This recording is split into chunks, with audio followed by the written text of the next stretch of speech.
Amazing evening, Nigeria. Thank you so much for joining us and welcome to Updated Precious. Another beautiful day to talk about things where they happen for inside Nigeria. My name is Precious Inyi, and as usual, it is always sweet my belly to bring on an update of all the things we share for inside our country. Oh, yeah, sharp, sharp, sharp, sharp.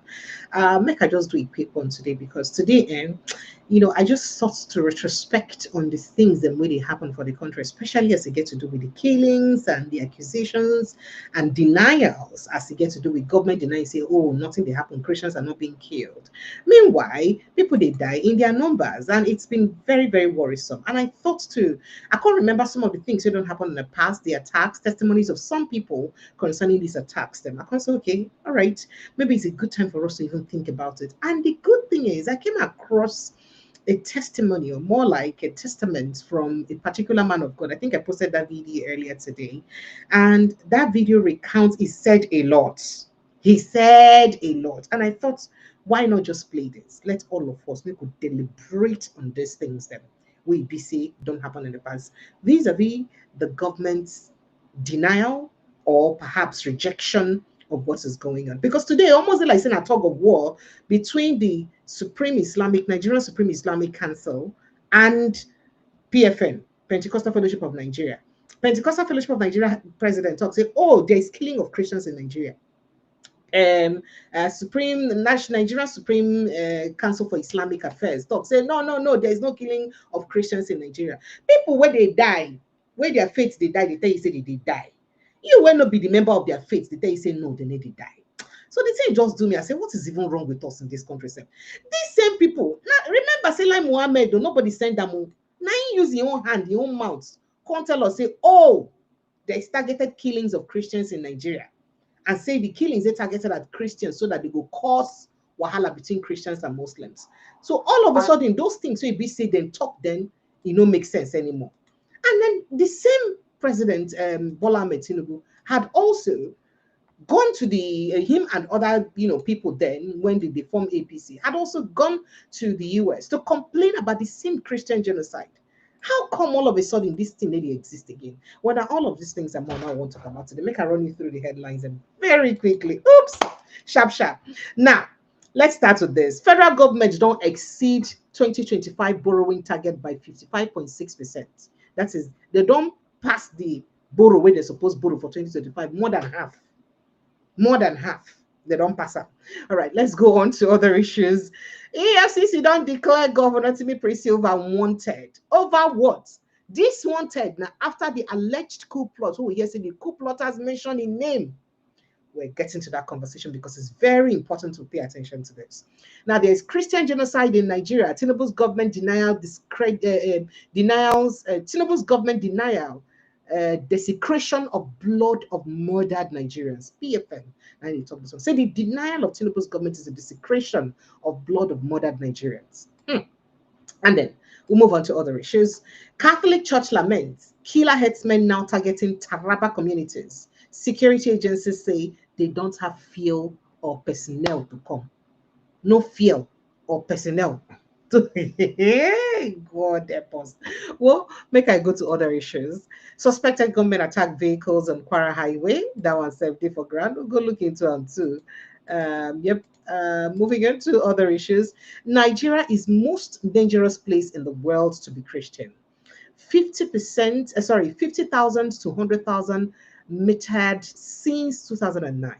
US lawmaker Riley Moore, he don't continue to talk again more and more. And you know, saying that him, Donald Trump, passed the buck on how to handle Nigeria matter too. Nigerian politicians have conquered citizens. Henry Shield decries after observing an Anambra election. Trump to slam $1 billion lawsuit on BBC for doctoring his January 6th speech. And then African Center asked Tinubu to suspend 15% fuel import tariff in Nigeria. Ingo suspend them. Electricity Workers Union decries sacking of 800 Abuja Discos employees for this hard time amid difficult times. Well, all of this matter and more. Anambra election proves obedient votes belong to Peter Obi alone. not transferable. After all, no be sexual transmitted disease. Dr. Goodson and I talk this one. All right, let's go on to the issues that we have at hand this evening. Welcome to the show. Always a pleasure to be with you now, to bring on atheism when they share for inside Nigeria. So before we get to the crux of the matter and matter we get to do with this Christian killings and all of that, I bring on an update with some other matter them. And what way to begin than to begin, with matter we get to do with Nigeria and the money that we don't borrow. Okay. All right. So borrowing, first of all, we here say 17.4 trillion in 10 months now don't borrow as domestic borrow escalates. Meanwhile, President Bola Ahmed Tinubu in August had told us that we had met our targets. And first of all, he also told us that we are not owing. We don't pay off. We not they borrow anything for domestic this thing.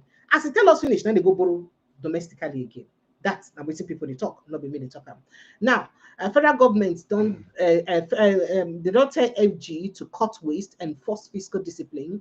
Okay, but let's just get straight to it. Now, the federal government don't borrow 17.36 trillion naira from domestic and foreign sources in the first 10 months of the year between January and October. Now, this represents 6.06 trillion naira, 55.6% in excess of the 10.9 trillion stipulated in the 2025 Appropriation Act on 10 months prorate basis.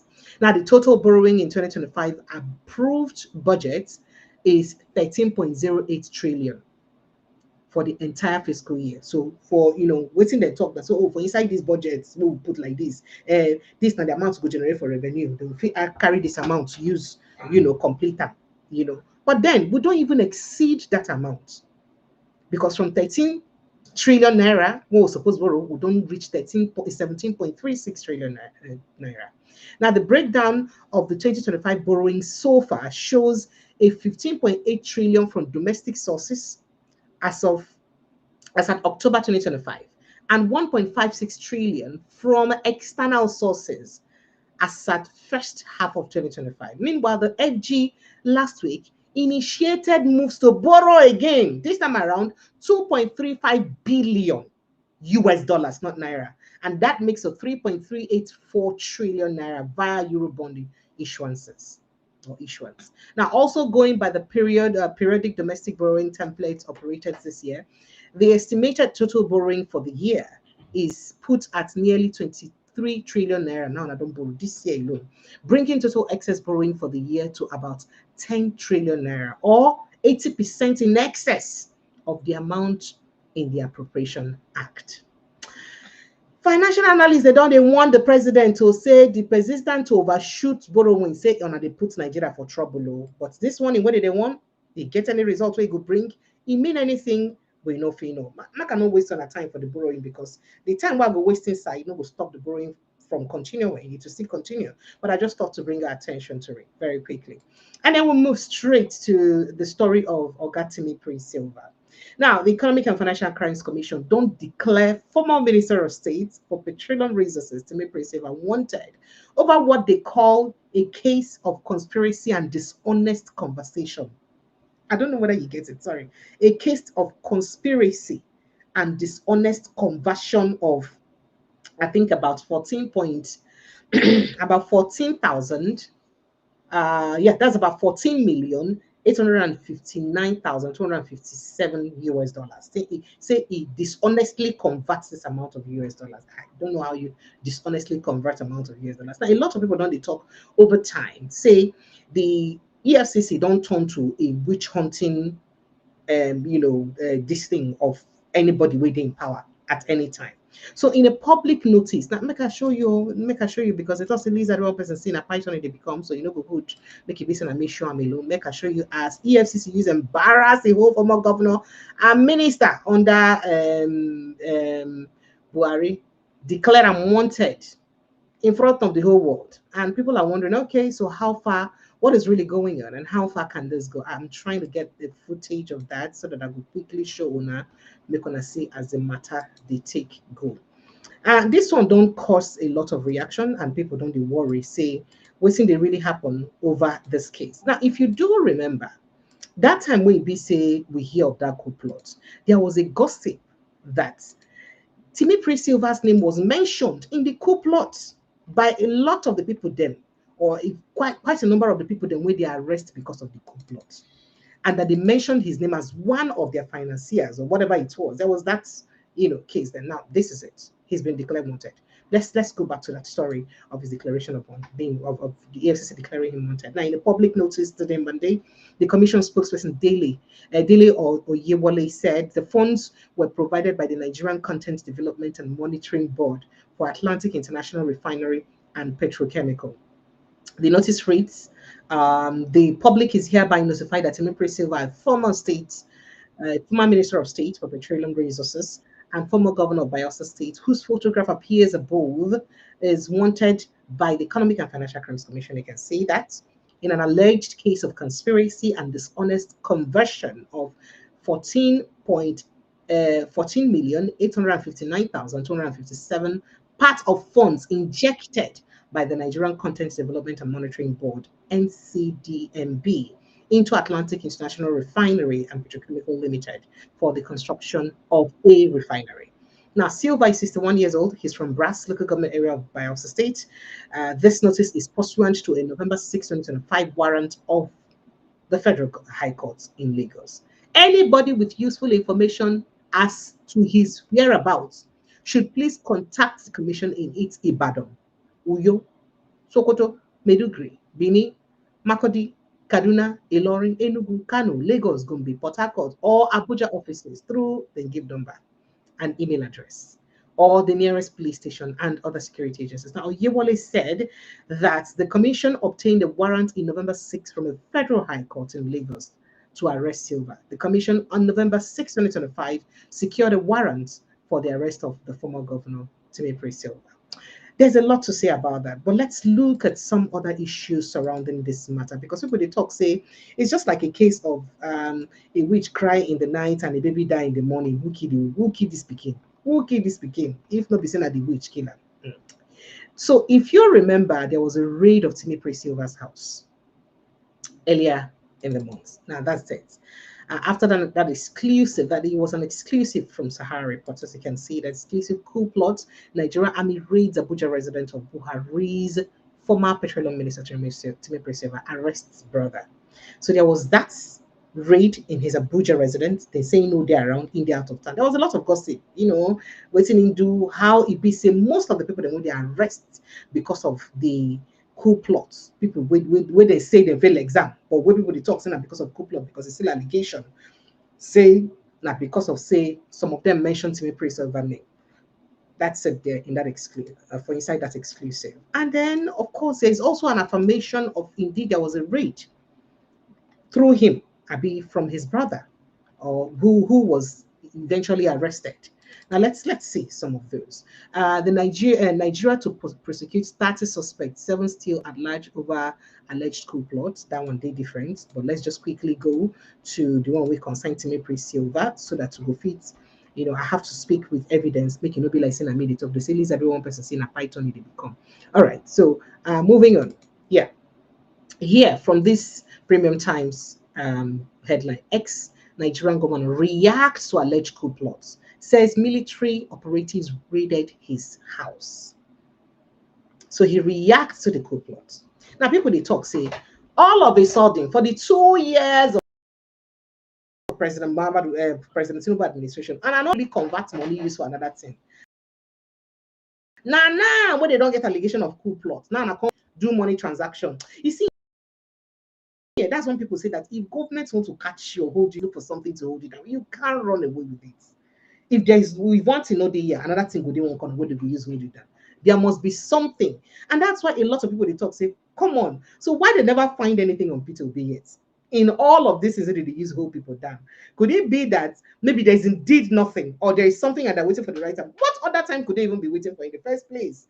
Because you go just know with the way these things they go and say, if they won't catch you for government, they go catch you. It's not for you run away and leave your shadow, because this is exactly what is happening to Timipre Sylva now.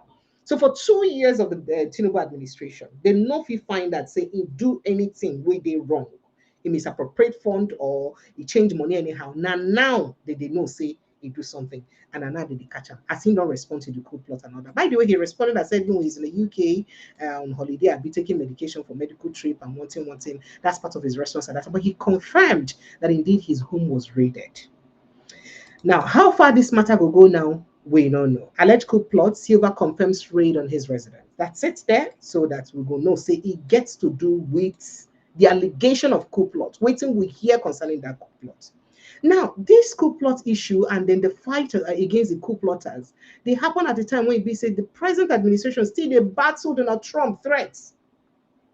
Will be one thing will be, but Nigerian social media people are not nice at all, because Nigerians don't talk say this Donald Trump matter and won't matter with rice no face off for Nigeria, because if we don't deploy bags of rice to people to use settle the matter, but this matter now won't matter we would also for Nigeria with rice no face off. So this matter now won't matter will be say don't deal on the neck of this administration, and especially because the president will leave before now a Muslim, and him can't take over as a Muslim. I can't get a Muslim vice. And the US on the hammer on that Muslim ticket. They even the hammer on the blasphemy law, that is Sharia law, where BC will implement. And it's a serious problem for them. I'm coming to that because Riley Mosty spoke more about that. So in the midst of all of this, when Ibi say most government officials they battle to talk, say indeed will not get genocide against Christians. So we get now just insecurity now with the face. So they targeted at Christians alone. But then Christians, especially those where they suffer the matter, don't they come and they talk, say, no, this is targeted at us. How many Muslims can I don't kill? How many mosques can I don't go burn the mosque them down? If we compare the number of churches where they don't burn down versus the number of mosques where they don't burn down, who you go say now be on a target? If we look at the statistics of people who don't die, will be Christians, and the statistics of people who don't die will be Muslims. Who you go talk say nine they at fault. In fact, people now remembered what did they call them? The allegations or the video of Lai Muhammad back in the days when he be saying that say indeed there is a Christian genocide, and that Christian genocide is aimed at ensuring say we get problem within ourselves in Nigeria to put us at war with each other, or to tear, make sure divide us along religious lines. He said that. So how come the past administration admitted that, and then this administration is consistently denying that there is nothing like that, and feel it possible to say something like that happen? This is now one of the issues that maybe say I feel say it would be important for us. Why Timipre Sylva the battle, or they think of how it could fit his free in head, but this now one of the issues where we say they happen. We never know how it will use getting neck off, and the level of complicity we be say then talking in involvement for the coup plot will make government be hold them down like this based on the allegation of the people them, or the testimonies of the people them, according to them say where it be say their arrest, or the allegation where they don't put to my head, we do not know. But we're monitoring the situation very closely, and interesting times for Nigeria. We'll see how far that one will go. But then let's go straight to the Pentecostal Fellowship of Nigeria, as they don't affirm say the Christian genocide persists in Nigeria, criticizing its denial by the Nigerian government as a desecration to victims. That is for Nigerian government to deny this one, saying in fact they desecrate the people who don't die because of this genocide. You see, so PFN can come out and talk. Can Christian Association of Nigeria, the umbrella body of all Christians in Nigeria, where on a day people feel like CAN is almost useless, because CAN supposedly at the forefront of even dishing out the statistics of the number of Christians who don't die. Especially as they talk, say, oh, now more of Muslims don't die. Oh, you're not going to show us on our own, see our own figure here. I don't know if this particular CAN president or CAN leadership is the most docile we've ever had at this kind of time. What would they for Nigeria? I don't know whether or not they'd be the most docile way we say we don't get. Because how can we be at a time this kind of thing they happen and we get a CAN president with the barely lights of their own people? They barely speak. They barely even comment on the death of their own people. Now, let's go further to what PFN said. Now, they decrying the spate of insecurity in the country. PFN President Francis Oke recalled attacks on Christian communities in Taraba, Kaduna, Benue, Ondo, and Plateau states. Addressing journalists in Ibadan on Friday, the cleric said, to every honest Nigerian, wait, they honest, except they talk true. That word. To every honest Nigerian, there is no controversy about whether there is genocide against the church and Christians in Nigeria. Hundreds of churches have been burned, tens of thousands of Christians massacred, and hundreds of pastors butchered. And so you talk. Those were his words. Now, Mr. Okit cited the killing of Deborah Samuel, stoned to death by Muslims for alleged blasphemy, the detention of Leah Sharibu since February 2018. Why? Because the Islamic people tell us, say, oh yeah, change your religion, deny your religion, deny Jesus. You see, they deny him. And so she still did there. Others who perhaps denied and converted, they were released. Now only she remained for that place because of that. And then, of course, the abduction of girls in Chibok community, which is a Christian community, by the way, community dominated by Christians and Borno State, so you talk and attacks on Benue communities. Following President Donald Trump's threat to invade Nigeria over the alleged Christian genocide, President Bola Tinubu's government denied it, offering to work with the US government to combat insecurity. However, the PFM president said it will be a desecration. That is, it will be like said a piece on top of the grave of the people who died because of this genocide if the government continues to deny the genocide. That explains what he put out there. He said it will be a desecration to the blood of these Nigerians to call it any other name.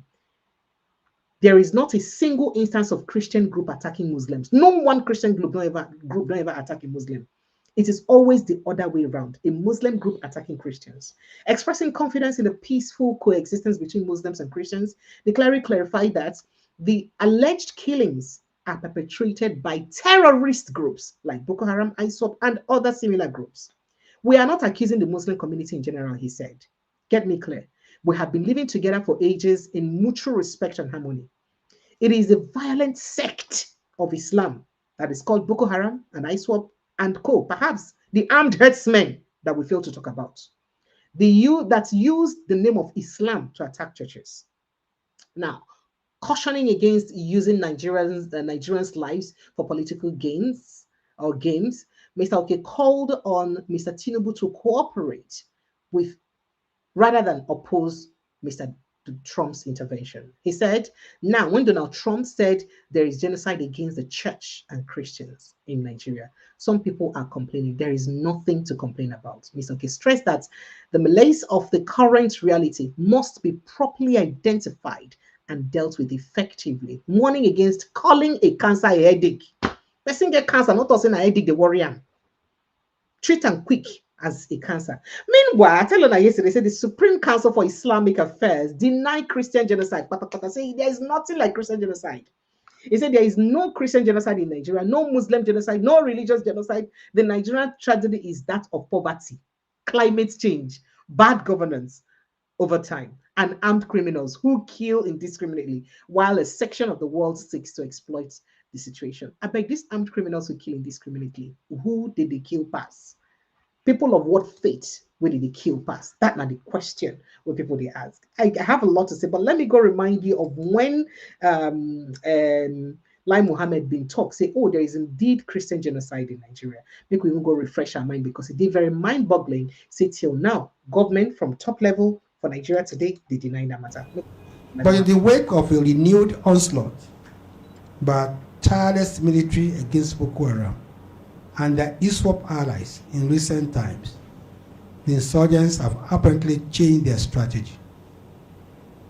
They have started targeting Christians and Christian villages for a specific reason, which is to trigger a religious war and throw the nation into chaos.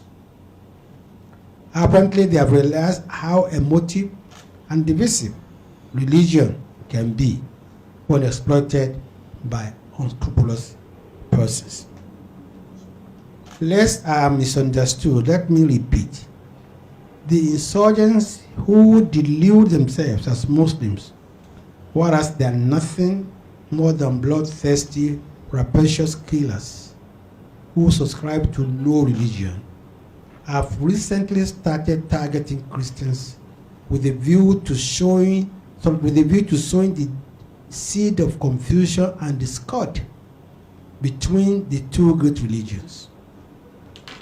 This is not to say that they have stopped attacking Muslims, but they seem to now have a deliberate policy of attacking Christians. The attack on a Christian village, Korangulum,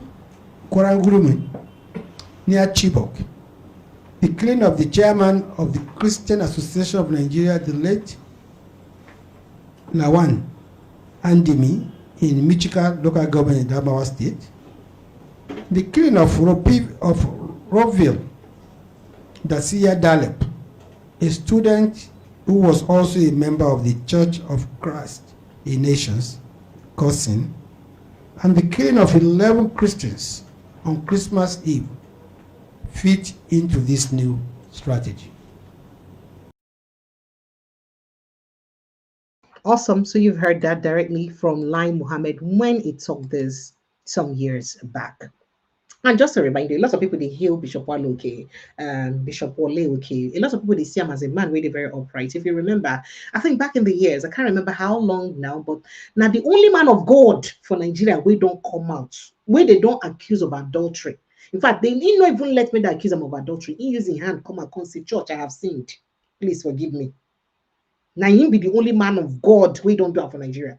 Other people like Fato Yibo, like Chris Oyekilome, don't they embroiled in accusation of adultery, one way or the other, but they never ever own up to them. They never ever talk, say, "Oh, I admit it's a weakness. I am sorry. My flesh had a better part of me. I am sorry. May God forgive me. Church forgive me." No, none of them don't do it. Now only this Bishop Waleoke, now he don't do it. Back in the days, when he come church one beautiful Sunday morning, come confess to church, say, "Church, I have a confession to make. I have sinned." So then he owned up, I think, to having an affair with his secretary or something he did then. And then he said, in fact, he even debanked himself until he find himself worthy to come back to pulpit. He did that back in the days. So a lot of people, they look at like, man, where they're very upright, we get moral, good moral standing. And they believe, say, true, waiting in the talk, not true talk. Be that. Now let's move on to other issues before I get you more videos and confessions of killings. Priests of the Catholic Diocese of Wukari in Wukari local government area, southern Taraba State, and community groups in the area have raised the alarm over a fresh wave of deadly attacks allegedly carried out by armed headsmen who will not still be proscribed. Armed headsmen who should be called terrorists. Now, the priests noted that the victims of the attacks are from several communities under the diocese. The renewed violent attacks have deepened fears of what church leaders describe as a coordinated campaign targeting Christian farming populations in the state. Christian farming population. To go to farm now, they will tell you people when they plant to Taraba, Benin, they will tell you, say, fear they catch people to go farm. Speaking today, Monday, in Jalingo, the Director of Social Communications for the diocese, Reverend Father John Lykel, described the situation as devastating, revealing that many rural parishes have been abandoned after sustained assaults that have claimed multiple lives and destroyed entire villages. Quoting him, he says, "It is disheartening that attacks on innocent citizens keep happening despite government promises to stop killings," he said. Now, according to him, the pattern of attacks in southern Taraba shows a deliberate and calculated attempt by Fulani headsmen to permanently take over these communities for grazing. Most victims are returnees who had only recently resettled after earlier displacements that lasted many years. I'm not going to continue to talk within these people, they talk again. It's happening, and they're talking. He called on the federal government and local authorities to wake up to their constitutional responsibilities of protecting lives and properties, noting that some of the affected areas lie close to military operational base in Takum local government area. That is the places where these people attack, they near military operational base, and yet these attacks keep happening. The crisis, this raises serious concern about the willingness and capability of security agencies to stop the ongoing carnage. If it be said they just by the corner, and this not be the first time we hear this accusation. Oh yeah, make we go begin recount some of the encounters where people don't get, and some of the confessions of people who don't get these encounters with these headsmen from the past. Let's take a listen to this. We heard them chanting Allahu Akbar. There were many. So they rushed into the community, and unfortunately, my family were inside the house, and they rampaged the community, they burned houses, and they burned my wife, my 5 children. my belongings, the storages, what I harvested, the mobility I was using. And as I told you, I was outside the house at the moment. I didn't mean I was inside. I believe I could have been a victim too. And I thought my family ran away from the house. And I don't know that they were, when they entered the mission house, my wife locked the door and they were born inside the house, including everything I had. So when we came back the next morning, I was trying to call my wife because let me know where they run to. Unfortunately, I didn't know that they were inside until some people entered there and discovered that they saw 5 born bodies inside them.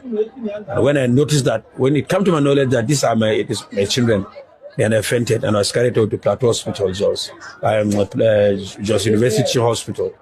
And that was how that day was so dangerous day. I can't forget that day in my life when I lost everything I had, material things, and my entire family. You heard that? That's a confession of somebody who will be victim of this incident. That's the confession of somebody who will be victim. Now, you go hear this man confession finish, you can't talk, say, oh, they targeted at a particular group of people. Oh, do this or do that. This are just some of the things that we people they go through. I also have that video from the man of God to play. I think I'll try to get it to play it. And then we'll also look at the different things and we see different people don't talk, especially waiting Bishop Elbuba talk recently for an interview about Gumi, and waiting Gumi also talks. I have a lot of videos to play for you, but let's quickly take a listen to this other. Then the next day, I called my dad's number. It was a Fulani man that picked the call. Just of a sudden, on the 2nd of June, 2024, that was when we now received a call. And I called, and they were telling me in Hausa, they have killed them already. We are not going to see our parents again. For my dad, he have already taken a stand that if he would die because of the gospel, he would die. So I went there, I saw my parents' corpse. I saw my mom, she was shot on her head and they cut one off her hand. And my dad, they shot him in his chest and they cut him on his head. Did you hear of any investigation? Let's start from there. Okay, so this, of course, that this show, so these are excerpts of conversations that we have to also pay attention to. But let's listen to, I think, Apostle Michael Oluwokere, as in confessing, he was a Muslim who grew up in the north. And of course, he experienced a lot as a Muslim in the north. And he recounted his experience, detailed his experience. If you see the way he recounts the experience, he go down, recounts in experience as a Christian living in northern Nigeria. And the different attacks will be said. And the fear for this man of God, the reason I'm playing this video, I think I posted it before, but I'm playing it again so that we'll pay attention to. I just hope he'll be safe, because I feel that because of the names and way be saying call, and the people will go feel attacked by in call out, I hope that he remains safe and they don't do anything to him. I just hope that he will remain safe, because he did say quite a lot and called a lot of names. So obviously he would have pricked a lot of people. And I just do hope that he will be safe and they're not going to do anything bad to him. So let's quickly take a listen to Apostle Michael Oluwokere as he speaks on the series of attacks. Take a listen. So 1992-93 in Kaduna, a riot broke out which they call the Zango Kataf riot. I was a young boy, very, very young then. And people were killed in scores. If you are not an Afsa person practicing Muslim in Islam, they were killed. Especially if you are from the southern part of Kaduna, the tribes from the southern part of Kaduna, they were massacred. It was called the Zango Kataf riot. And if the next thing they do is to burn churches, kill Christians, and then if they are done with that, then they focus on businesses that is for Igbo people, Igbo-owned businesses, and they destroyed it. I grew up knowing that Christians are an endangered species in Nigeria. In the year 2000, when the Sharia riots, how many of you have heard of the Sharia riot? Hundreds of thousands of people were killed in Kaduna. I can remember vividly that we had to defend our house from people. They brought some Fulani boys and they faced our house. They were shooting arrows. They were stoning our zinc. They spot our zinc, shooting arrows. Even though I was a Muslim then, even though my father was a Muslim then, but because majority of the people in our compound were Christians, so they were willing to destroy every one of us because we're living with Christians. I can remember a particular church in Mando, for those that know Mando, in Kaduna, called Chapel of Redemption. That church was destroyed. And so from that time, anytime there's a little hanky-panky in Nigeria, the first target is churches and Christians. And this has prevailed for a long time.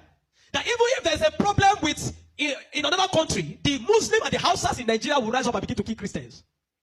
How many of you remember the Miss World crisis in 2002, 2001, 2002? That somebody drew a picture of Muhammad or something in France, long away in France, and they began to fight in Nigeria.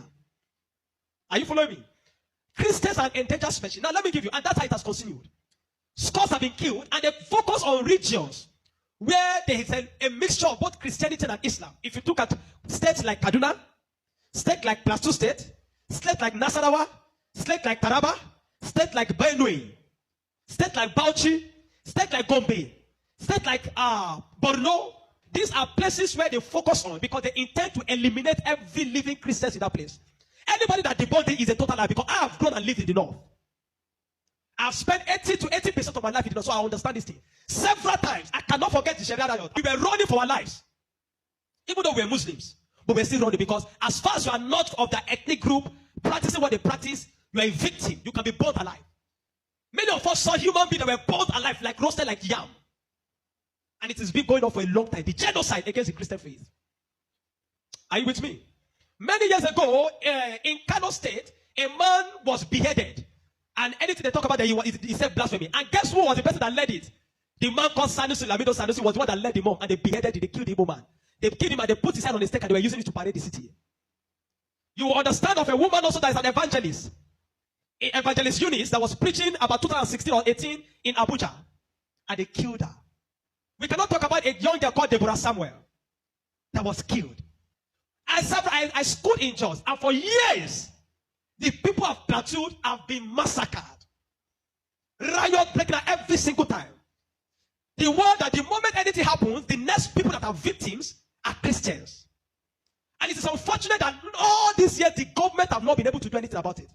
But the agenda is deep. Are you with me this morning? Why am I saying? Because I don't want us to be an ignorant people. If we're ignorant people, they'll control the narrative. And these days, let me tell you this truth. God will not come and fight for you. Remove that thing from your mind. If Christians don't rise up, pray from now till tomorrow. God is not coming to fight for you. Are you with me? Now, in the year 2009, Boko Haram started.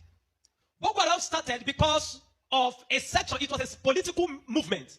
They created Boko Haram as a political talks to bring confusion into the government of Goodluck Jonathan.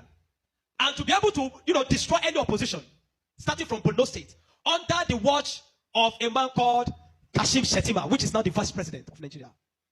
Kashim Shettima and the other man, Ali Mohammed Sharif. These were the people that started the business of Boko Haram as a political talks to be able to oppose their opponents. But after a time, the ideology grew and they began to destroy. Now, it became a problem and they began to use it to destroy, bombing here and there. In 2009, 2010. As of 2010, a man led a meeting in Jos. Are you with me? He led a meeting that they were going to annihilate Christians within the locality of Plateau, Borno, Plateau, Bauchi, Kaduna, and Nasarawa. And he said they are going to perform jihad. They will bring jihad and they will go to kill that. If the Islamic leaders are not willing to lead them, he is ready to lead the movement. I have the minute of that meeting in my phone presently. Guess who is that person? Issa Pantami, that was the former Minister of Communication under Buhari's regime. And several times, these are people that are terrorist sympathizers. And that is why the Nigerian army has not been able to win the war against the terrorism. Because people have, the terrorists have infiltrated the Nigerian ranks, the army ranks, so they cannot win the war. That said, Osama bin Laden was a better Muslim than he is. He was sad when Osama bin Laden was killed. And he has said it several times that Boko Haram should not be killed. He said they are their Muslim brothers. How do you win a war against terrorism? When there are people high in government that are sympathizers to terrorism, how do you win that war? Now, there are 4 categories of insecurity or people that are causing insecurity. Number 1, you have Boko Haram. Number 2, you have bandits. Number 3, you have Fulani herdsmen. Now I'm going to show you how they are connected. Many people don't know. Oh my wow. Apostle Michael Olowokere, he talk a lot. He talk. At the things the way he talk, as I said, I'd be fear for your life. Now I had to quickly put up that Naira Land reports back in the days about that thing when you talk about the particular Igbo man who be said in behead and all that. I just had to quickly put that up so that, you know, for a clearer context to the conversation. You know, I hope you know that there is some things really happen for the media industry where you say some people, they deliberately wipe out media footprints, will affect them. But that's it. That then, you know, you see that Naira Land report there. Okay, but let's go back to more of that video from Bishop Apostle. Yeah, he's Apostle. He is, I think, Apostle Michael Olowo Kere. Let's take a listen. Number 2, you have bandits. Number 3, you have Fulani herdsmen. Now I'm going to show you how they're connected. Many people don't know. The Boko Haram and the Fulani herdsmen have one mission. The mission is simple: Islamize Nigeria. Come to a territory that are Christian dominated, kill everybody there, occupy their land. Go to Benue, look for a community, kill them there, occupy their land. That is always me. Boko Haram and the Fulani herdsmen. Have you noticed that Fulani herdsmen they don't kidnap, they kill? There's hardly a place you hear that Fulani herdsmen capture, that they say these are Fulani herdsmen. No, when they go, they kill. How do they kill? They kill with guns. You must now ask yourself, how does a Fulani man get AK-47? Do you know the cost of one AK-47? One AK-47 is over $1,000 something. Where will a Fulani man be able to obtain to be able to get one AK-47? Are you with me? And now, so you will know that there are people that are sponsoring this movement. Then the Boko Haram and the Fulani, they go about Christian-dominated areas. You will understand that when this terrorism started in Nigeria, that only people that were killed were Christian churches. You will not hear that they killed anyone. It is Christians and churches. I remember in Kaduna then that churches began to look for security men to guide their churches in every service day. Otherwise, you can be in church and the next is boom, everybody dies. And churches that don't have money to hire soldiers began to use some of their members. I was a member of the security team in my church in Deeper Life in Kaduna in 2010. Because we don't stay in the church. Once I come to the church in the morning, we stay outside, moving around patrolling, because anybody can come and drop anything. So when Boko Haram started, the majority of Muslims, the Hausa Northern Muslims, they were happy. I know of people that were celebrating it. If you see them crying today, I'll tell you why. At the initial beginning of this thing, they were happy celebrating the killings of Christians. They said they are purging Nigeria of RNA. It was majority of Christians and Christian-dominated areas. But when it comes to 2014, the man Buhari and APC that wanted to overthrow the government of Jonathan, by all means, decided to employ mercenaries from Niger, from Chad, from all those Fulani, from other African nations where they're Fulani, and they brought them into Nigeria. What was the goal? The goal was that if Jonathan does not concede defeat in the election, they were going to rain hell on Nigeria. So they brought in these mercenaries, and they equipped them with rifles, the Aerofiles, the Buharis. Are you with me? The Aerofiles, the Buharis. Every one of these people called APC, they brought in mercenaries and armed them in the bushes and told them to wait. The moment Jonathan did not concede defeat in the election, they were going to start. But unfortunately for them, Goodluck knew of the assignment. He got intel about it, because the man said his ambition does not worth the blood of millions. So the man conceded defeat and left. And so they declared APC winner. Now, you have already brought people from different parts to come and fight. But what they wanted to come and fight for did not achieve anymore. So now they left those people in the bush. They left them with guns and ammunition in the bush. And when Buhari became the president, he abandoned them. Instead of them to settle them and let them go back, they abandoned them. And the people saw Nigeria as a place that is good. And the people decided to remain in Nigeria. Those are the people that started bandits. Before, we don't have anything like bandits. Banditry started under the watch of APC, under Buhari, because they were the ones that brought them in. Kidnapping, because they needed to survive. So they started by kidnapping. And they started by kidnapping. And they started by kidnapping. And they started by kidnapping. Over time, now, you understand that there are certain parts of this nation where there are mineral resources. Don't be an ignorant Christian. Follow me. Don't be an ignorant Christian. Don't be in a nation where you don't have understanding of what is happening. Now, there are some parts of Nigeria where there are good resources. And this is have been illegally mined by elites, the military generals, the oligarchs, the people that are the leadership of the North. They were mining these resources, and the money does not go into the federal government account. So what they do is that they employ the services of this banditry to create two things. Number one, to create diversion. So when you go to Zamfara, that's why you hear that they say there is killing in Zamfara now. It's because of the Ilema gold mine. There is gold in Zamfara that they are mining. And so these bandits that are already in the bush, some people collaborate with them, partnered with them, and told them to keep creating confusion, create chaos.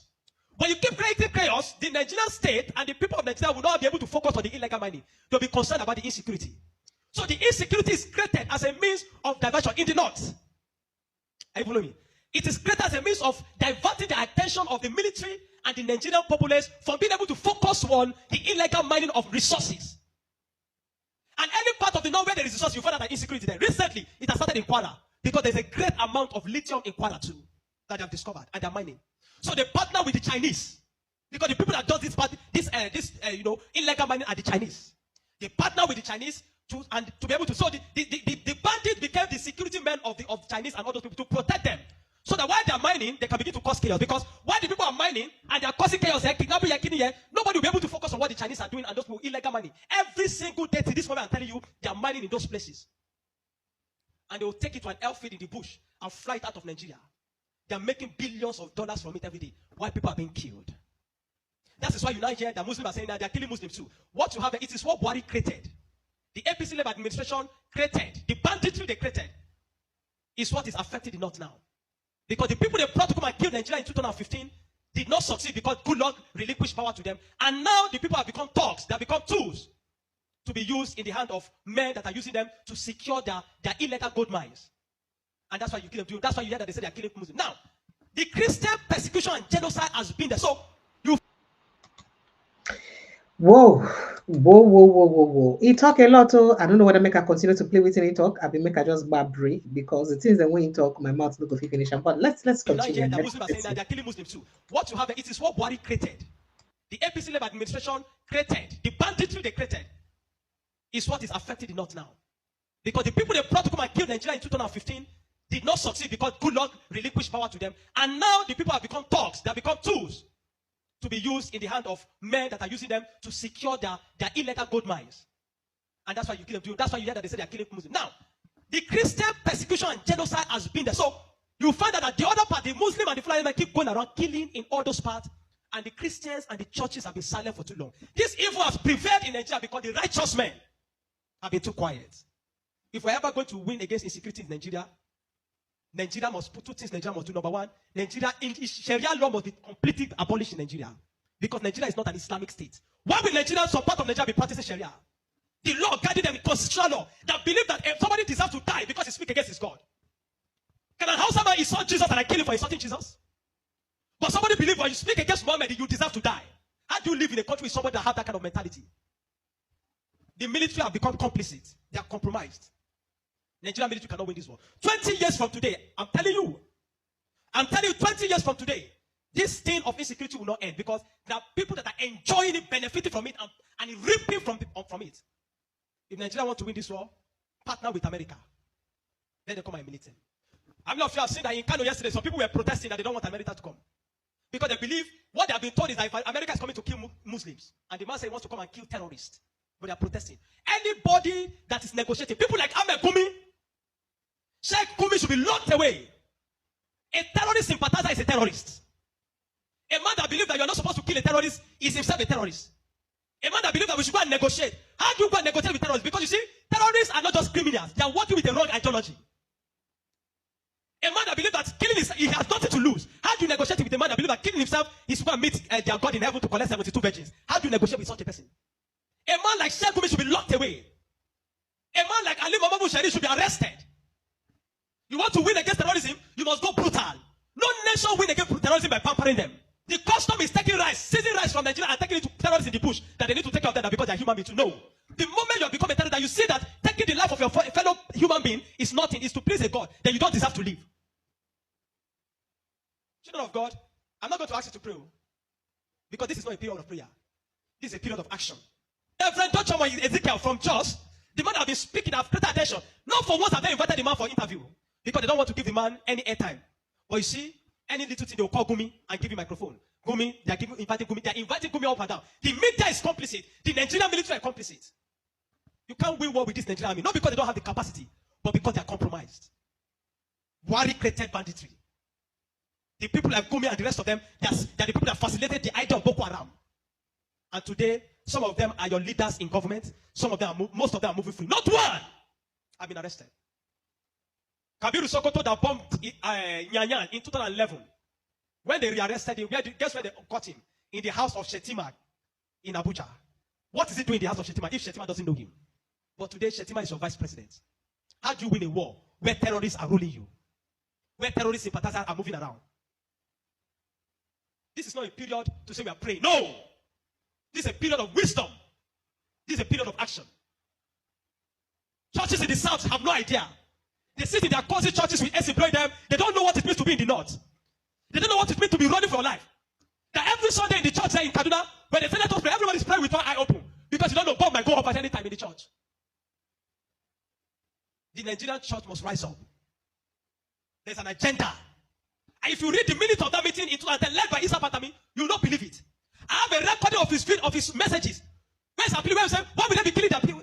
He said, why would they be killing his Muslim brothers? Referring to Boko Haram as their Muslim brothers. How do you win with such a people in government? And that guy was a minister under Buhari for 8 years. Do you know why I'm telling you this morning? You are a Nigerian. If you are not aware of what is happening around you, in a short time, one day your calamity will just come. You will not know how. Are you with me? The banditry that is destroying them in the north was created by the people Buhari brought for mercenaries to destroy Nigeria in 2015 in case he did not win. Unfortunately, he won, and those people were left without fight. And they began to use the weapons that have been provided for. These guys have sophisticated their weapon. They move logistics, move money in dollars. Where do you think they're getting it from? You think it's from the sale of cow? No. The Bible says, watch and pray. We have been praying. This is the time to do what? To watch. Nigeria will not win this war if we don't employ the service of people that have no ties, like America, to come and help. I have a guy on Twitter that said, he said his fellow soldiers shot him because he was killing too much Boko Haram. He said he was killing their brothers too much. How do you win when your fellow person that is a soldier, that you are carrying the same gun to go and fight, is angry that you are killing that you are Christian, that you are killing Muslim too much? How do you win it? There are military generals that are enjoying this insecurity. They are enjoying it. They don't want it to end. There are people that they call NGOs in Yobe, in Damaturu, in Borno, that they say they are doing NGO work and they are maintaining. They want it to come because they get their funding from international organizations. A lot of people have vested interest, milking the situation of insecurity in Nigeria. You want to win this war? Abolish Sharia. Nobody deserves to die for anybody. Nobody deserves to die for. I am so speechless over the things we be saying this apostle talk. The NGOs, in fact, okay. Let me not give an addendum. Let me end that speech quickly. There are military generals that are enjoying this insecurity. They are enjoying it. They don't want it to end. There are people that they call NGOs in Yobe, in Damaturu, in Borno, that they say they are doing NGO work and they are maintaining. They want it to come because they get their funding from international organizations. A lot of people have vested interest, milking the situation of insecurity in Nigeria. You want to win this war? Abolish Sharia. Nobody deserves to die for anybody. Nobody deserves to die for another God. Don't be an ignorant Christian, though. Are you with me? Don't be an ignorant Christian. Don't be a Christian to say, no, don't worry, heaven is my goal. Let's not focus on the church. No! You will die for nothing. This is very, very important. I'm taking my time to educate you this morning. There's an Islamic agenda. Killing of pastors. Every now and then it is pastors and churches. I watched one recently. And a 2-year-old child, a 1-year-old child was massacred. How do you justify that?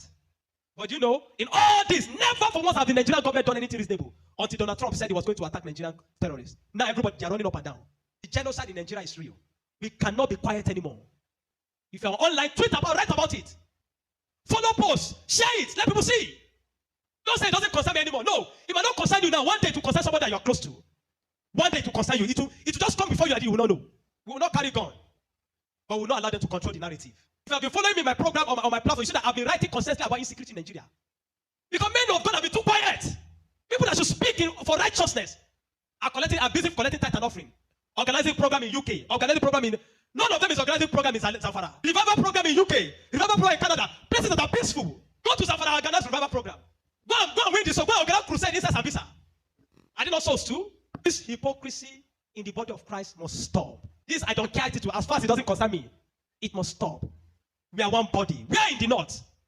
Most of you have heard of people that you love that have been a victim of these things. Otherwise, I would have been killed in 2002, 2001 during the Sharia riot. And during the Miss World riot, the Sharia, the Miss World.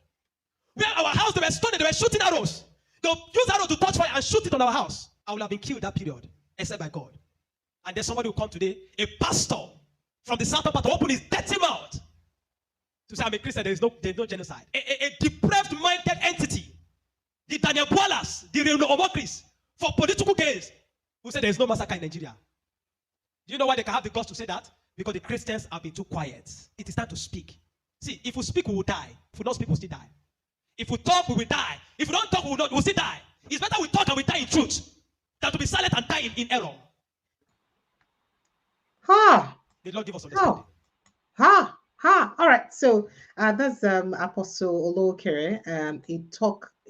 I hope say I call that a name well. So make I just cross-check the name today. Sure, say I call the name well. The things he said, I still they think, I see the ring for my head. I see the imagine the things and when he say he open mouth talk. And then I the fear, sincerely speaking, I'm afraid for his life. Yes, his name is Apostle Michael Olowokere. Yes, that's his name. Apostle Michael Olowokere.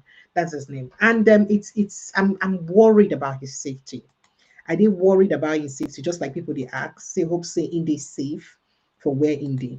But again, why should people be afraid of speaking their truth if this na your own truth? Why in would they careful and afraid to speak in truth? Then why it be say people will be say they sympathize for the bandits them, the things and way for instance Shegumi don't talk. Why Shegumi know they scared of calling for negotiation with the people we don't kill and maim? Where US say they won't come kill. If Shegumi can support those people and say that, oh, they should give them, they should negotiate with them, they should not kill them. Why this man would they afraid of his life? Why if he say person will come out, come talk, say no, see what government is doing, see what government is doing. That person should rather be careful. Why would they easy for security agencies to apprehend person will talk something? But then you know what they easy for the same security agencies to catch the people then we put us inside this problem. Why is they like that? And they try to wrap my head around why it be say the situation then they like this and why would they the kind of country we be? Because ordinarily, if we did a country where they sincere about the fight against insecurity, where they fight insecurity with sincerity of purpose, they suppose call this man as an intelligence officer, say, come and tell us the things you know. They use the account of written in know. Not be to use intimidate and force them to keep quiet. That's the worry we have in Nigeria. That not the fear what we get. Say some people just come out to talk like this, boom, they'll be in trouble because how dare they speak? They'll be in trouble. How dare they speak? How they go talk? Why they go open mouth talk? And you know, in the midst of all of these things really happen, you still get a situation where it be like say we still they fight ourselves along tribal and religious lines. We still they remember say, oh, you be Christian, you do this. Oh, Igbo people, wait till I get to offer for Nigeria. Which one be on our own? Wait till I get to do for this country. Wait till I don't contribute for this country. We're still, you see, we're not serious people. No. I'm not even sure we're very serious-minded people, honestly speaking, because it's hard to believe that we're serious. I'm trying to get that footage. I don't know if I can get, access it, but let me see if I can, because I planned today to, play as many footages as possible to buttress my points. Make it be seen that the footages and the play, the talk, maybe me go do the talking, and then go do the talking. It is very painful. But while we're at that, let me go back and give some more updates on what US done they do, and then we'll get back to those videos. Now, just as a reminder, gunmen suspected to be kidnappers attacked Irukoibe Road in Kwara State yesterday, Sunday, firing at vehicles that refused to stop. The assailants terrified travelers, particularly motorists, along the route, leaving them with no point but to either comply or risk being shot. Adekimi Ojo, the Kwara State Commissioner of Police, confirmed the incident, revealing that a motorist who was fired upon sought refuge at Iruko police station until the following day, rather than continue his journey, fearing another attack. While clarifying a viral report that the kidnappers had seized the route on Monday to terrorize motorists, Ojo dismissed the circulating claim that the incident occurred on that day. Well, you see it happen. But let's go straight to the US, where US lawmaker Riley Moore has described Nigeria as the most dangerous place in the world for Christians.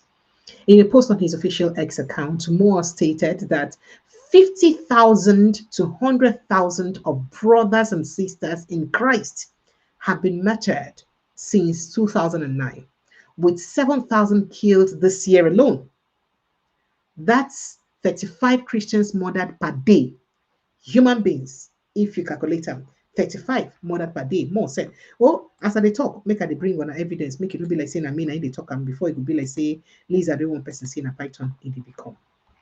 Let me see if that's tweet he tweeted and quickly posted here. That's it.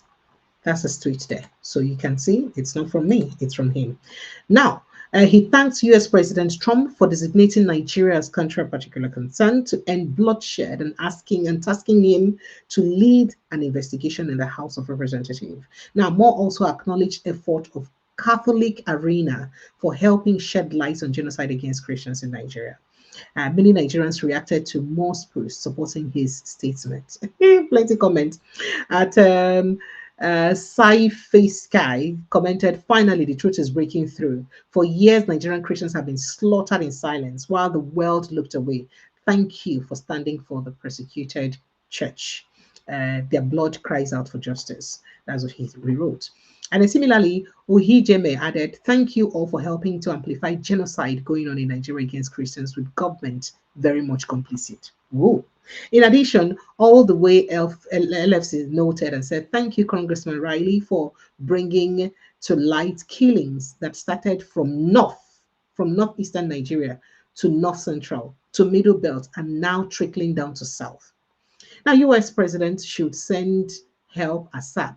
We need these terrorists removed from earth before they kill another. So, through his post and public statements, Moore has been lending his voice to ongoing genocide against Christians in Nigeria.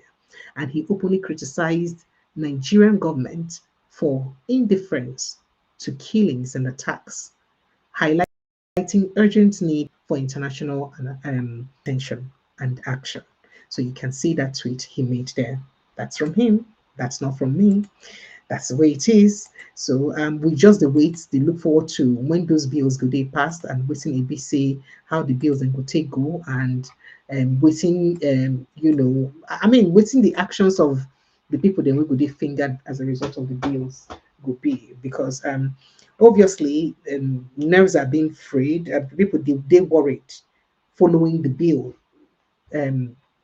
And the subsequent investigation of the congressmen and waiting ABC to go find out waiting their findings could be. But while we're at that, let me quickly also play some more videos. Now I have some videos to play here. Right. Okay. So now here is a video. I'm sure, I think it was Laura who called my attention to this video a long time ago. I had seen it, but I just ignored it. But I felt like now that we're recounting things happening in Nigeria, especially as it's got to do with this killing, it's an appropriate time to play it. Now, while Ibise would recount all of these killings and all of this chaos and all of this trouble, guess what? Some people actually get the mind to blame Igbo people for wanting to succeed from Nigeria. And as a matter of fact, threatening that if Trump comes, that they cannot deal with US, but that they will deal with the Igbos, the ones closest to them. And this is a bit of worry. Now, the reason I had to play this is that, see, they say smoke need a day without fire. Before this young lady go on, they spew all of these things so she did talk. It go don't come from information we don't gather, where she go don't get from somewhere. It's not an isolated information. It go don't be something we say she go don't gather somewhere where she go don't get them from. So the Donald Trump is saying he's coming to kill terrorists, killing both Christians and Muslims and ravaging the north. We'll make some of them will be farmers predominantly, no if you go on our farms. And you find the Igbo people or the Igbo tribe as the people we Igbo fit easily attack. Let's take a listen to her. Biafra wants to go, Biafra wants to go. What are you waiting for? What are you waiting for? Have 5 of your states in this country. Lead by example. Leave those shops of yours, leave those buildings of yours, go back to your state and start developing it. If you are serious. Develop your state, develop your political system. Stand today and get people in the House of Representatives who would hear your voice and see if every Nigerian will not let you go. What benefit are you to us? You only leech on us in this country. We from the northern Nigeria can boldly say we have gained something from the southwestern part of Nigeria and the south-south. We collectively, Dangote today is established in northern middle belt of this country in Kogi State, and it's also established in Lagos. That is mutual benefit. When it comes to political movement, we from the north unite. Even when Tinubu's people did not vote him, the northerners vote until Tinubu could find himself in power today. We allow the people from the north, from the south, to come to our state and invest freely. We allow them for growth. Of course, we do have conflicts once in a while, but the facts and the statistics of reality is here. Come and see them all over our places. Doing fine, doing well, establishing themselves, houses, schools, and all that. People from the southwest. We provide food. We provide food. We are the leaders in terms of agriculture in this nation. We provide food and we take it to the west. And the south, majority of the food that's consumed in this nation comes from north. I want to ask a question. What is you people's benefit? What is it about you that if you go today, we're going to miss? What is it about you we're going to miss? Is it your importation business that involves so much exploitation? Is that what a Hausa man cannot do or a Yoruba man cannot do? I want to ask you a question. Do you have oil? You don't. It is the South and the Niger Delta area that have oil. And they don't even give us headache like the way you do. They cooperate with us. They do everything with us. What is you people's problem? How you talk about because your resources. What resources do you have? You've been leeching off of everyone. If the Yorubas are talking, if the Niger Deltas are talking, yes, we can hear, but not you guys. What do you have to offer to Nigeria that we cannot offer ourselves? Okay, let's say we feed this country, yes, because of our flat lands, because of our agricultural prowess. You decide, okay, we'll stop feeding, we are going to feed the rest of the country. Can you do that? Can you, for example, do what the Yorubas are doing? Can you give us what the Yorubas are giving us? What are you giving us except what destroys our economy, which is importation? What are you giving us? So what's actually your pride? What is it? Because you have not found somebody who tells you the truth. What is your pride in this country? What is your pride? The fact that you leech off other people? The fact that we allow you to buy lands in our areas? Allow you to establish businesses that you grow out of it? And yet you're even too afraid to go back to your states. And yet you keep making noise every single day. If you are proud of who you are, start making your move now. Start making your move now. It's not about just disturbing everybody with noise and making fun up and down the place. See, it's about to go down. It's getting more serious every day. It's getting more serious every day. If you think you're going to creep up into the division of this country, we've gotten to know who you guys truly are. We're going to deal with it. We might not be able to deal with America fully, but you see those ones at home. You are an assignment we have put in our front. Did you hear that? You see those ones at home, you're an assignment we have put in our front. And guess what? Interestingly, the authorities no go come for her. Nobody will ask about her. Nobody could do anything. Nobody could say anything. And then it will be shocking that if anything happens and perhaps Trump starts to bomb or bombard the terrorists, it would be shocking to you. See, it was businesses in the north and perhaps other areas of the country, will not be the southeast, will begin come under attack.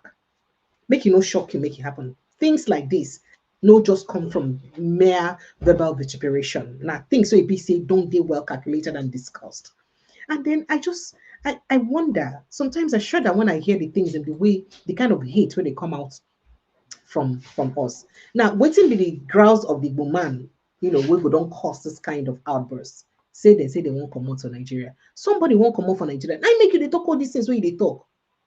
That's all. Somebody says they want to leave Nigeria. That's the reason why you're spewing all this. What is their economy? You don't even know that there are states you don't even know that states like Anambra and Imo states have about the highest gas reserve we have in Nigeria. And you're saying what natural resources do they have? And you don't even know that what do they call it? That the Abia State, part of Delta states, that is the Delta Igbo, and Imo State also have oil. You don't even know. Wow. All right then. While we're talking about this, I would like go play on a waiting Sheikh Gome talk. I for go play that Sheikh Gome talk finish. Then before I go play with an Hausa Muslim talk. He's an Hausa, not Fulani, and he said that about the Fulanis ravaging the country. That is the ones where they cause battle, not be the entire Fulanis. Before you say I'm profiling a group of people, no. The things he said about the Fulani ethnic group, the ones where they cause badment for inside the country. I would love us to do to look at that, but very quickly, make I just say take a look at this conversation by Henry Shield. So, leadership accountability advocate and policy commentator Honorable Henry Shield. Henry Shield has said that the Nigerian politicians have completely subdued the people through poverty and manipulation, citing widespread vote buying in the just concluded Anambra State election. In fact, they say Nigeria and I don't finish, don't buy on a finish. He said that realization is where education comes in. I saw faces yesterday that looked like they had been waiting for years to receive that bribe. They see it as their own share of national cake. Politicians will milk this to the last, unless and until there is ballot revolt. Hell! All right, so you know the drama with Donald Trump and BBC, and we don't threaten to give them 1 billion slam. No could leave that one. The big countries, they not say they will settle their matter. But then let's go on to other issues in the country. As the Peering Advocacy and Advancement State Center in Africa, PACA, has asked the President Bola Ahmed Tinubu to suspend the proposed 15% import tariff on petroleum, PMS and diesel. Now, addressing journalists today, Monday, they just tell us, say the thing will cause plenty hardship. And in fact, they say that the government risks creating artificial scarcity, causing inflation, and undermining deregulation. which was meant to open, not close the market. So they advise them, but we'll never know whether I'll get Babatigu here and whether I go heed to the advice. And now, following this news too, we hear that the National Union of Electricity Employees have are decrying the recent mass retrenchment of 800 employees for inside the Abuja Electricity Distribution Company alone under its restructuring scheme. Say that they restructure and they sack 800 people. And people are saying, how can you sack 800 people at a time like this? When things hard like this for people, now you sack a whole 800 people. Where you want me then go? How they go manage 800 people at a time like this? Now you sack? Now, wow. Okay, and then moving on, Nigerian medical doctor based in the United Kingdom, doctor, I think Fumilayo Gosaya, known as, he don't say the recent Anambra State election should say Peter Obi votes now for obedience votes now for Peter Obi alone, and not, they transferable to any other person, because as Peter Obi supports the Labour Party candidate, and even after the support, Labour candidates do very poor, even for his own polling units, including Peter Obi own polling units too. So let me go and play you that video by one of those very, things that Oga Gumi talk. Then I will come that back. you see somebody repents. A prostitute came to him, they wanted to stone her because it's stoning and killing. And he said, go and sin no more. This is even Christianity. So what do you want us to do? Put them and that is what is called genocide. If they surrender, then we accept their surrender and rehabilitate them and make them useful Nigerians. If they want to fight in the army, it's even better. They want to fight those people who. So you're saying it's okay for So you're saying it's okay for repentant terrorists to fight in the army? It's even better because they know the secret of the bandits. But do you think that has helped us over the years? Because where I'm going to with this. Better now. I was in Maiduguri just about 1 year ago. It's better. Things are calm. Not like those days when soldiers were calling me crying during Jonathan's time. There's a great improvement in Maiduguri. I mean, on this, I told you, Americans are arming Boko Haram with anti-aircraft guns. These same Americans, this same criminal country that wants to come and disturb Nigerians. So this is not a place to play with fire. This is not a place to play with fire. You can do that in Sudan and everything. It's all the same religion, the same tribe. But in Nigeria, it's different. So that's why we don't want these Yankee men to come here and ignite a fire on combustibles in Nigeria. That's what essence we're here. So maybe we should just get this also out of the way. Sheikh Gumi, just quickly. I mean, there have been mentions of... Sorry, please, sir. 1 minute. There have been mentions, please, hold on 1 minute. There have been, a lot of talks around a jihadist agenda. Do you think this is also the case? This is Pentagon propaganda. Which jihadists? What are they trying to do? I've spoken with herdsmen. They are hardly Muslims. They don't pray. They smoke Indian hemp. What Islamic and these Boko Haram people? They are not even educated in religion at all. I'm telling you, they are agents, creation of the Pentagon. They are trying to destroy, in fact, since 9/11, they have been trying to cause commotion in Muslim majority states. But Nigeria is different because we have Christians. If it's only Muslims, we don't count our death. All our deaths are martyrs. So that's why we don't count our death. But we have Christians here. Okay, so that was an interview from News Central Television when Ibise Oga Issa Pantami talk those things and when he talk. But the good news, or the other part of that conversation, we say he was actually on that interview with someone else who actually responded to him. So our next will see an appropriate response the person given. I don't know what you say that person response be. I'm trying to get that footage of his response here.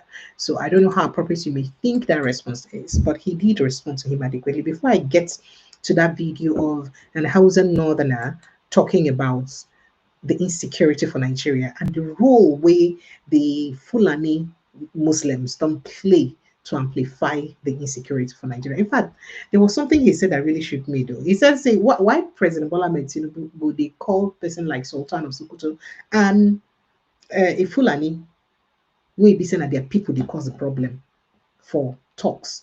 Why not call him? Why not call the houses? Because he say these Fulanis are in their land. The Hausa land, not their land. Let them get the land. He said a lot, and I'm shocked that someone can say those things in this same Nigeria. Okay. And some people will say, oh, I thought they were conquered already. So why are they talking?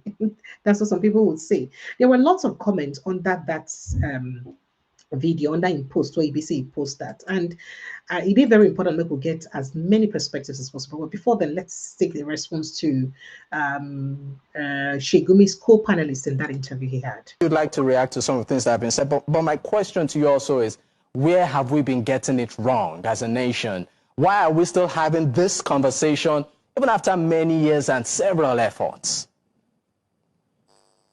One of the key reasons why we are getting it wrong is because of people like Sheikh Mahmoud Gumi. In a clear case of a war, because he's talking about bloodshed, there has been bloodshed. Nigeria has been a theater of war for almost 2 decades. Possibly it is not affecting him directly because most of the casualties, most of the mass murders is that of Christians. He appears to be a negotiator, but to be very honest with you, he has advocated more for appeasing the terrorists rather than advocating justice for the victims. And I think it's important to us because I believe he's an Islamic cleric.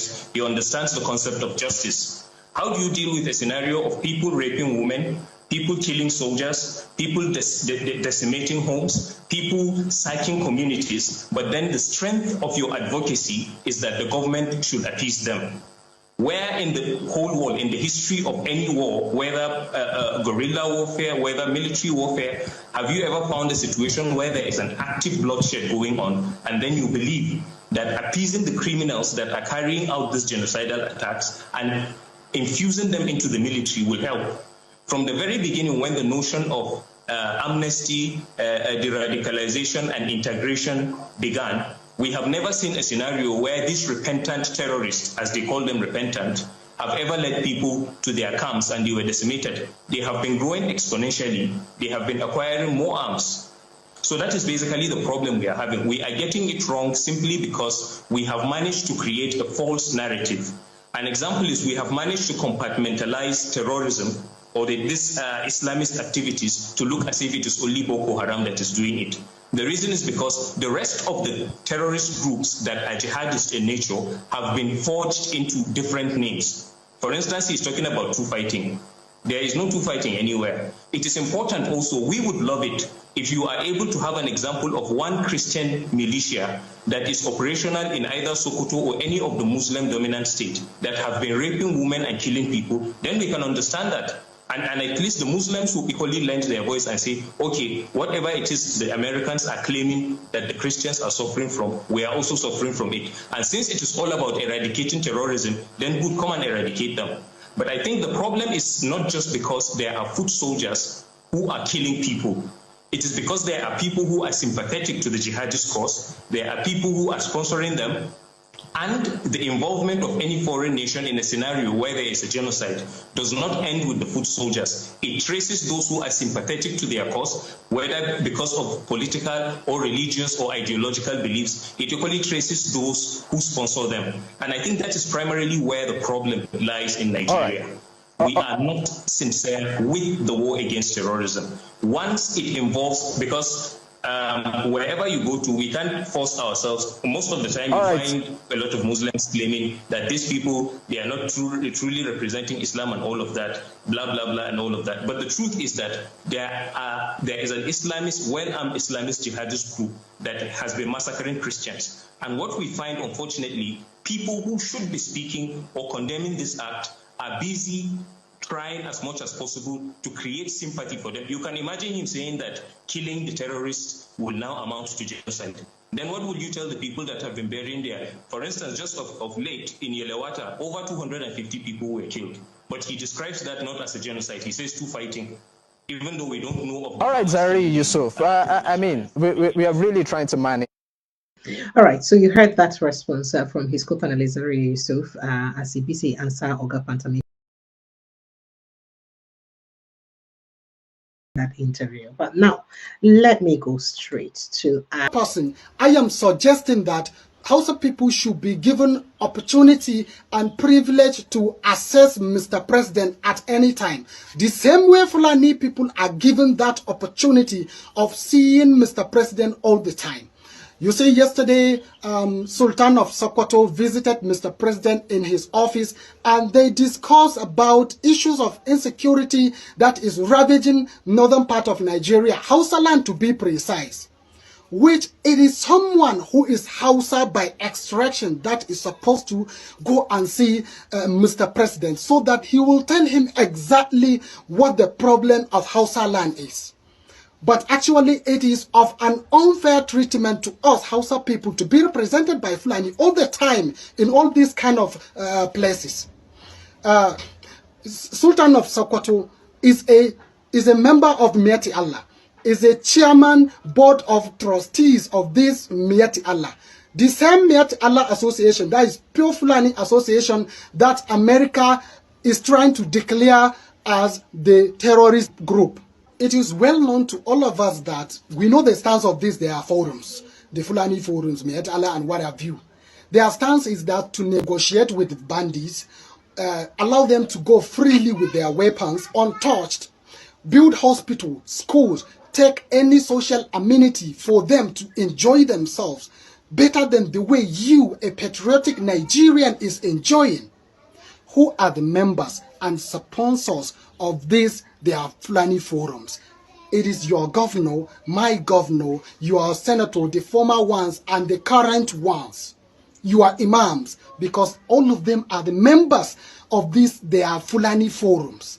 They never thought of, okay, let us help our Hausa people to build their own Hausa forums. None of them ever thought about this.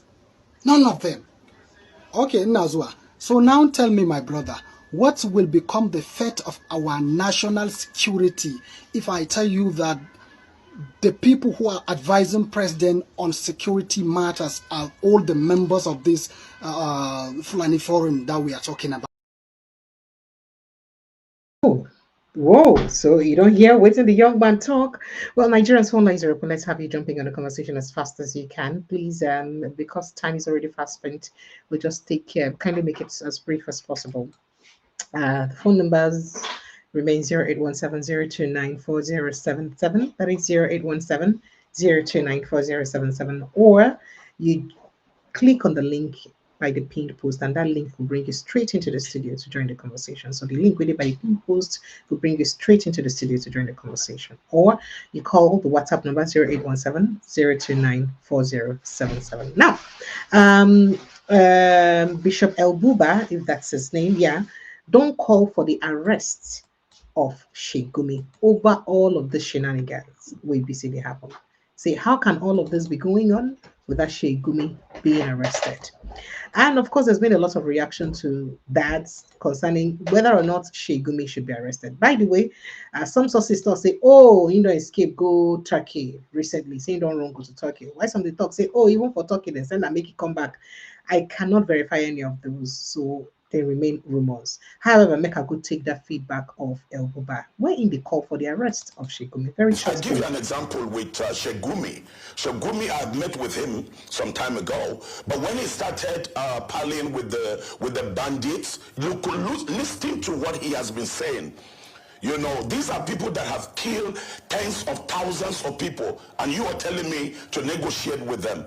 You know, these are people that are coming, you go to them, they come to you, and you tell me that the security agents cannot deal with them. He's one of the people that if the government picks him up and they really want to deal with this matter, I'm telling you, in less than 1 week, Nigerian government will deal with this matter. All right, so that's El Buba there, Prophet El Buba, as he talked there. Well, Nigerians, maybe let's go pack my load, begin close shop for today. I'd like to say a big thank you to everyone who's been part of the show. Let's continue to speak for the growth and development of our nation. It is very important. And I'd also like to feature people from different, areas to come talk and defend their talk. But at the end of the day, I like to say something. We have only one country we will call our own. Whether it be Fulani, Hausa, Yoruba, Igbo, South to anywhere we're from. The over how many ethnic groups will get for Nigeria. Now only this country will call on. And if you say you don't jackpot, you get a citizenship of another country. You can never be a first-class citizen of that country as you would be in your own country, Nigeria. This is not the only place you will fit enjoy yourself. So let's not carry ourselves, our personal interests, just break the country, make it scatter. Let's build this country in our words and in our actions. Make we continue to speak for the growth and development of our nation, because only this country we get to call out on. I love you guys. I'll see you again tomorrow evening, God willing. Protect your mental health. I love you. Good night and God bless you. Bye.